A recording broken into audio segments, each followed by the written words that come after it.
Assalamualaikum warahmatullahi wabarakatuh. Perkenalkan, nama saya Herlita dari Prodi Pemanfaatan Sumber Daya Perairan. Kali ini saya akan menjelaskan tentang pengujian karbohidrat dan protein.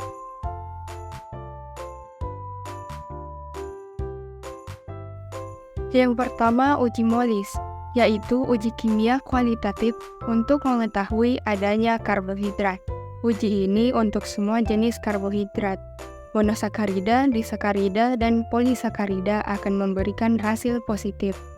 Uji positif jika timbul cincin merah ungu yang merupakan kondensasi antara purpural atau hidroksimetil purpural dengan alfa-naftol dalam reaksi MOLIS. Uji Benelli adalah uji kualitatif yang digunakan untuk mendeteksi keberadaan gula reduksi dalam suatu sampel. Prosesnya melibatkan pemanasan sampel dengan larutan reagen Benedict yang mengandung kuprum sulfat dan natrium hidroksida. Selanjutnya, uji Seliwanov adalah uji kualitatif yang digunakan untuk membedakan antara gula ketosa seperti fruktosa dan gula aldosa seperti glukosa dalam suatu sampel. Prosesnya melibatkan pemanasan sampel dengan larutan reagen Seliwanov. Selanjutnya, uji Barforth adalah uji kualitatif yang digunakan untuk membedakan antara gula monosakarida, misalnya glukosa, dan disakarida, misalnya sukrosa dalam suatu sampel.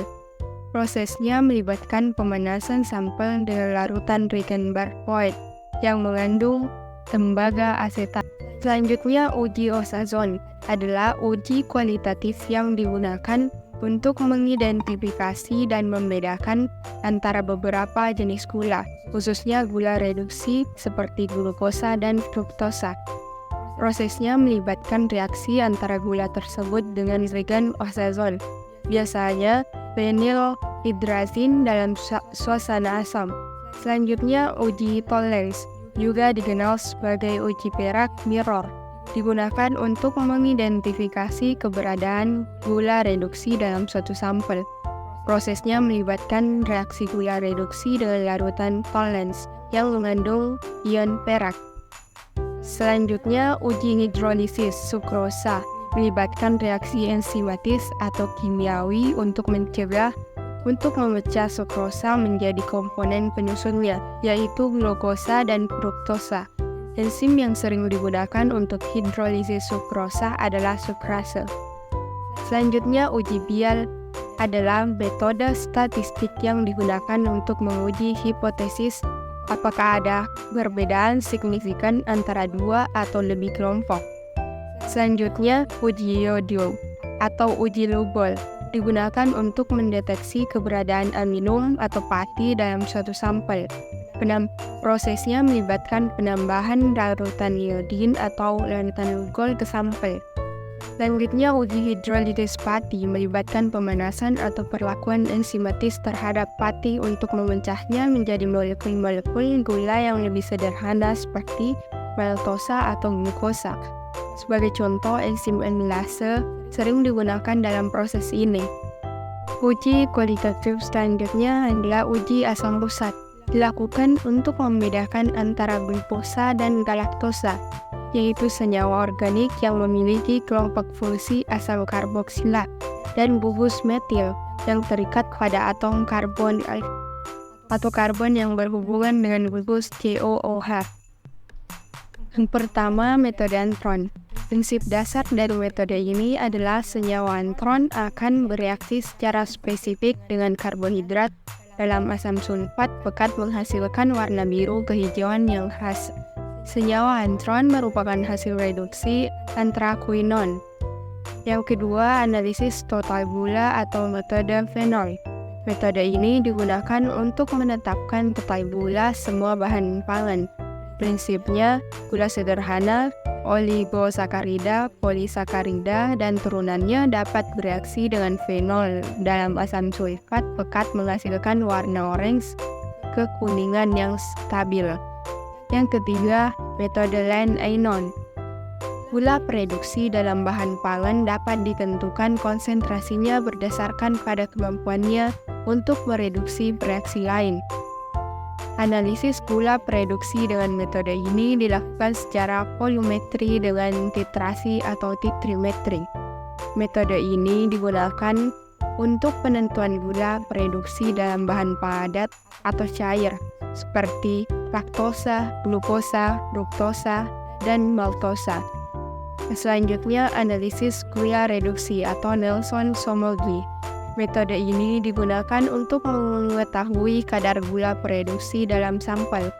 Prinsip metode ini didasarkan pada reaksi reduksi, bereaksi tembaga sulfat atau gula-gula prereduksi. Selanjutnya, analisis total fatty, amilosa, dan amilopektin. Untuk menentukan kadar fatty, amilosa, dan amilopektin dalam suatu bahan. Kandungan fatty dalam bahan pangan dapat ditentukan secara volumetrik atau titrimetri atau kolorimetri. Penentuan total fatty adalah dengan cara menghidrolisis fatty secara sempurna menjadi glukosa. Hidrolisis fatty menjadi gula dapat terjadi saat ada perlakuan asam, yaitu memecah ikatan glikosidik yang menghubungkan antar glukosa. Yang pertama, metode kualitatif Biuret. Metode ini didasarkan pada reaksi ion tembaga dengan ikatan peptida pada protein kompleks yang dihasilkan menyerap cahaya pada panjang gelombang tertentu yang dapat diukur untuk menentukan kandungan protein sampel. Selanjutnya, metode kualitatif Ninhydrin didasarkan pada reaksi antara asam amino pada protein dengan ninhydrin yang menghasilkan aldehid dan dengan satu atom C lebih rendah serta melepaskan molekul NH3 dan CO2. Hasil positif metode ini ditandai dengan terbentuknya kompleks berwarna biru atau keunguan. Selanjutnya, metode kuantitatif Pegedai. Metode ini melibatkan pencernaan sampel dengan asam sulfat dan kemudian menyuling larutan yang dihasilkan dengan natrium hidroksida. Metode ini banyak digunakan dan masih dianggap sebagai metode standar analisis protein.